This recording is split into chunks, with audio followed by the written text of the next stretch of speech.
Hello friends, எல்லாரும் எப்படி இருக்கீங்க? இன்றைக்கி நம்ம வீடியோவில் ஈவினிங் சுட சுட சாப்பிட்றதுக்கு ஒரு சூப்பரான ஸ்நாக் ரெசிபி தான் நம்ம பார்க்க போகிறோம். இந்த ரெசிபி கண்டிப்பாக எல்லாருக்கும் ரொம்ப பிடிக்கக்கூடிய வகையில் சூப்பராக இருக்கும்.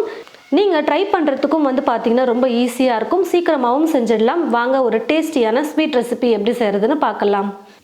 ஒரு பாத்திரம் எடுத்துக்கிட்டு இந்த பாத்திரத்தில் 1 கப் அளவுக்கு வெல்லத்தை பார்த்தீங்கன்னா பொடியை இடித்து எடுத்து வச்சுருக்க அதை சேர்த்துக்கிறேன். வெல்லத்தில் தூசிக்கல்லாம் கொஞ்சம் அதிகமாக இருக்கும் அப்படின்றதுனால நான் வெல்லத்தை கரைச்சி வடிகட்டி சேர்த்துக்க போகிறேன். 1 கப் தண்ணி சேர்த்துக்கிறேன்.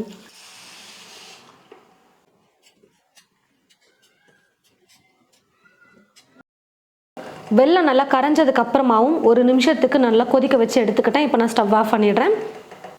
ஒரு பாத்திரம் எடுத்துக்கிட்டு இந்த பாத்திரத்தில் 1 கப் அளவுக்கு அரிசி மாவு சேர்த்துக்கிறேன். நான் எடுத்துருக்கிற கப்போட சைஸ் பார்த்தீங்கன்னா 250 மில்லி. இந்த கப்லேயே நான் எல்லா பொருளையும் அளந்து சேர்த்துக்க போகிறேன். உங்ககிட்ட மெஷர்மெண்ட் கப் இல்லைன்னா பரவாயில்ல, உங்கள் வீட்டில் ஏதாவது ஒரு கப் இல்லை கிளாஸ் எடுத்துக்கிட்டு அந்த கிளாஸ் இல்லை கப்பில் பார்த்தீங்கன்னா நீங்கள் எல்லா பொருளையும் அளந்து சேர்க்கும்பொழுது கரெக்டாக இருக்கும். இப்போ 1 கப் அளவுக்கு பச்சரிசி மாவு சேர்த்துக்கிறேன்.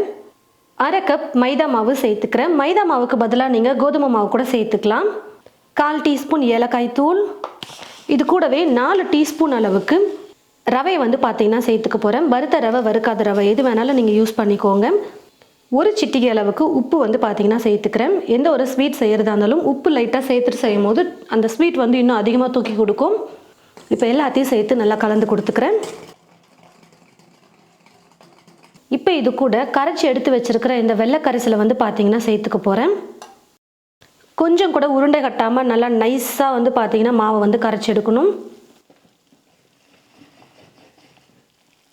இப்போ பார்த்தீங்கன்னா மாவு ரொம்ப கெட்டியாக இருக்குது. கொஞ்சம் தண்ணி சேர்த்துக்கலாம். அதாவது 1/2 கப் அளவுக்கு தண்ணி எடுத்து வச்சுருக்கேன்.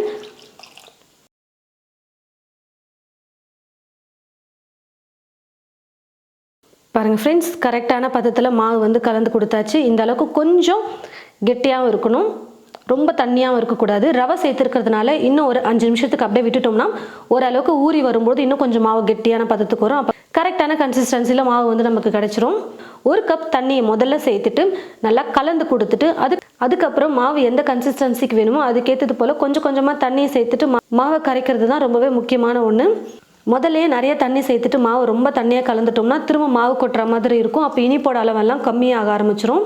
குறைஞ்சது 5லேருந்து 10 நிமிஷத்துக்கு அப்படியே விட்டுடலாம். பாருங்கள் ஃப்ரெண்ட்ஸ், குறைஞ்சது நான் ஒரு 10 நிமிஷத்துக்கு மாவு நல்லா ஊற வச்சு எடுத்துக்கிட்டேன். இப்போ ரவை பார்த்தீங்கன்னா நல்லா கொஞ்சம் ஊறி வந்திருக்கும்.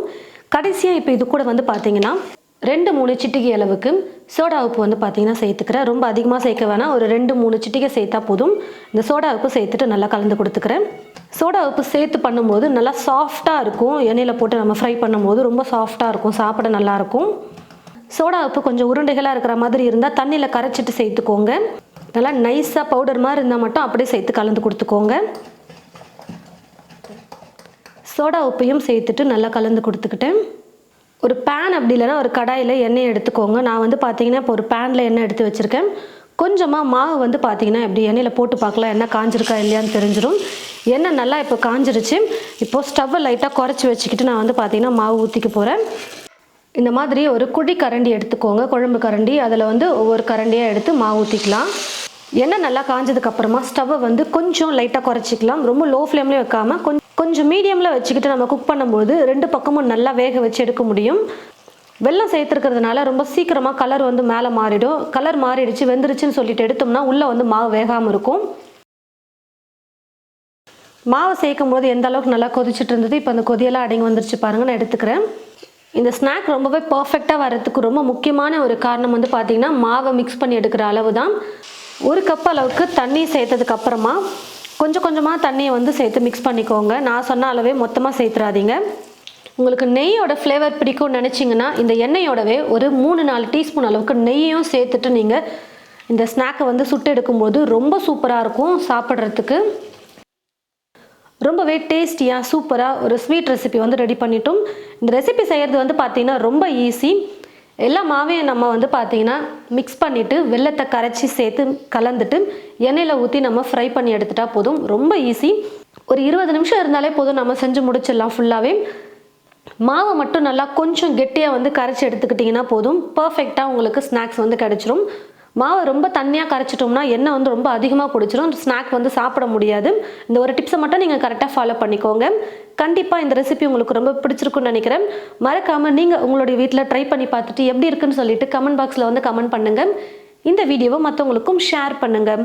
இது போல் நிறைய ரெசிபிஸ் பார்க்க தமிழ் ஃபுட் மசாலா சேனலை மறக்காமல் சப்ஸ்கிரைப் பண்ணிக்கோங்க. கூடவே பக்கத்தில் இருக்கிற பெல் ஐக்கானை கிளிக் பண்ண மறந்துடாதீங்க.